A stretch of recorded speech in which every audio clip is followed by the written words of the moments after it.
Tetapi mungkin masalah baru akan muncul ketika teman-teman itu melihat di kontrak teman-teman itu mungkin berangkatnya mungkin bulan Januari atau bulan Februari, sementara COE-nya belum turun. Tapi mungkin juga ada kondisi teman-teman itu udah nunggu COE-nya 6 bulan atau 6 bulan lebih, tapi COE-nya belum turun ya. Nah, itu mungkin teman-teman harus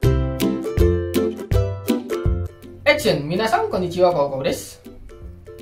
Oke guys, di video kali ini kita akan ngebahas yaitu tentang visa ya, atau mungkin lebih tepatnya kita ngebahas tentang COE ya, karena mungkin juga buat teman-teman yang sekarang lagi ada di Indonesia yang pengen pergi ke Jepang itu sudah sangat familiar sekali dengan COE ya, apalagi yang udah tanda tangan kontrak pastinya udah nunggu-nunggu kapan COE-nya turun seperti itu ya.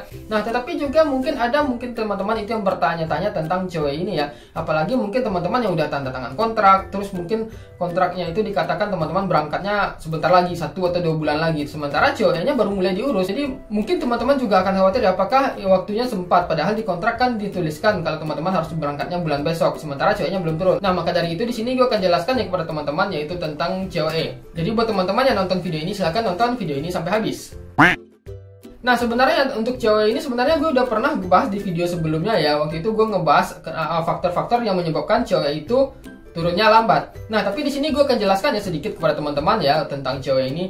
COE ini sebenarnya itu umumnya turunnya paling lama itu adalah 3 bulan ya. Tetapi nggak tertutup kemungkinan kalau seandainya COE yang teman-teman ajukan itu bisa lebih lambat atau bisa lebih cepat, tergantung kesibukan imigrasinya dan tergantung di mana teman-teman mengajukan COE-nya. Biasanya kan kalau COE itu bisa diajukan di Fukuoka, di Osaka, di Nagoya, di Tokyo, dan di banyak tempat lainnya. Dan biasanya tempat-tempat besar biasanya itu akan lebih sibuk ya, karena antriannya juga lebih banyak dan lebih panjang, dan dokumen yang diurus itu juga pasti lebih banyak, dan kemungkinan COE-nya keluar itu juga pasti akan lebih lama. Nah, tetapi mungkin juga buat teman-teman yang mungkin udah tanda tangan kontrak, itu mungkin teman-teman tinggal nunggu COE aja ya. Tetapi mungkin masalah baru akan muncul ketika teman-teman itu melihat di kontrak teman-teman itu mungkin berangkatnya mungkin bulan Januari atau bulan Februari, sementara COE-nya belum turun. Nah, sebenarnya kondisi yang seperti itu gimana sih? Sebenarnya ya, untuk hal-hal yang seperti itu sebenarnya adalah wajar, termasuk gue sendiri pun juga pernah mengalaminya. Dulu sebelum gue berangkat ke Jepang, itu waktu itu rencana keberangkatan gue di kontrak adalah bulan 6 ya, bulan 6, sementara COE-nya belum turun, dan waktu itu COE-nya turun adalah bulan 10, jadi mungkin telatnya itu 4 bulan. Nah, sebenarnya ya faktor-faktor yang menyebabkannya itu bermacam-macam, bisa mungkin memang pengurusan COE-nya lama, atau mungkin pihak LPK atau pihak Kumianya belum mengirimkan dokumen, segala macam ya, macam-macam faktor ya yang ada.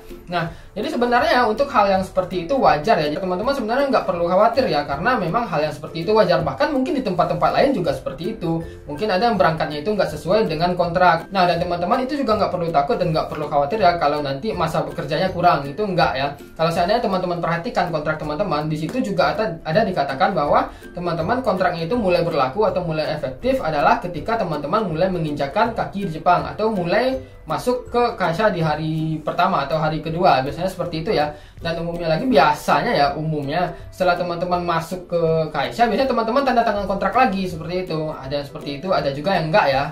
Kalau di gue waktu itu sih enggak, tapi di teman-teman yang lain itu ada ya, waktu dia masuk ke Kaisha dia tanda tangan kontrak lagi yang baru, seperti itu.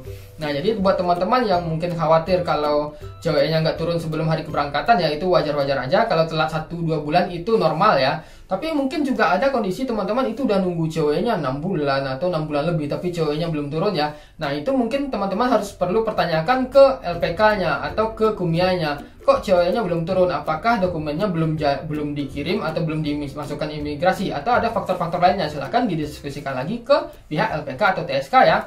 Nah, jadi mungkin lebih kurang seperti itu ya yang bisa gue jelaskan kepada teman-teman tentang COE ya. Jadi teman-teman nggak perlu khawatir kalau seandainya waktu keberangkatan teman-teman itu nggak sesuai dengan di kontrak. Itu wajar dan itu memang sering terjadi ya. Nah, jadi kalau seandainya teman-teman masih ada pertanyaan, silahkan aja tulis di komen. Gue bakal jawab sebisa mungkin, dan sampai ketemu di video berikutnya. Cut!